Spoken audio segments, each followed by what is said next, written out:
ఎవరు ఏం అడిగినా విభజన చట్టం అనేది ఒకటి ఉంది. విభజన చట్టం ప్రకారం మనకి ఇచ్చిన హామీలన్నీ అమలు చేయాల్సిన బాధ్యత కేంద్ర ప్రభుత్వంపై ఉంది. వాటి మీద పోరాటం చేయాలి. మంచి పరిణామమే. ఇద్దరు రాష్ట్ర ముఖ్యమంత్రులు కూర్చొని సమస్యలు పరిష్కరించుకోవడానికి మంచి పరిణామమే. దాని మీద కన్నా ముందు అన్నిటికన్నా ముఖ్యం మన రాష్ట్రం బాగుపడాలంటే, రాష్ట్రం అభివృద్ధి చెందాలంటే ప్రత్యేక హోదా రావాలి. ఎన్డీఏ పార్టీలో భాగస్వామిగా ఇక్కడ ఉన్నారు. ఇక్కడ ఎన్డీఏ ప్రభుత్వం పాలన ఉంది, అక్కడ ఎన్డీఏ ప్రభుత్వం బాగానే ఉంది. ప్రత్యేక హోదా కార్యక్రమం తీసుకొస్తే మిగతా తెలంగాణ రాష్ట్ర సమస్యలు డెఫినెట్గా మంచి వాతావరణంలో ఇద్దరు ముఖ్యమంత్రులు కలిసి కూర్చొని పరిష్కారం చేసుకుంటే మంచిది.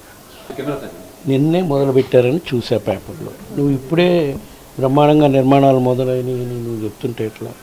సక్రమంగా నిజంగా పేదవాడికి, అవసరమైన వాడికి నిజంగా ఉచితంగానే ఇసుక అందిస్తే మంచిదే, స్వాగతించాల్సిన పరిణామమే. కానీ మేము ఇసుక అక్రమం చేసామని మా మీద దుష్ప్రచారం చేయటం కన్నా ఇసుక దీనివల్ల ఆదాయం ఎంత వచ్చింది ప్రభుత్వానికి అని కూడా చూడండి.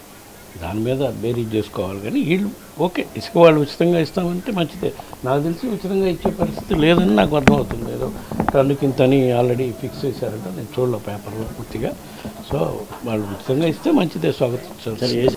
టీడీఆర్ బాండ్ ఎంక్వైరీ చేసుకోమనండి. ఎక్కడైనా అవినీతి జరుగుంటే వాళ్ళ అధికారంలోకి వచ్చారు కదా, ఎంక్వైరీ చేసుకొని దానికి ఎవరెవరు బాధ్యులు అవుతారో వాళ్ళ చర్యలు తీసుకునే కార్యక్రమం చేయొచ్చు. దానికి ఏమి ఇబ్బంది లేదు. ఎక్కడ మాకు తెలిసి టీడీఆర్ బాండ్ల విషయంలో మా ప్రభుత్వం అధికారంలో ఉన్నప్పుడు అవినీతి జరిగిందని మాకు ఎక్కడ లేదు, జరిగిందని మేము అనుకోవట్లేదు.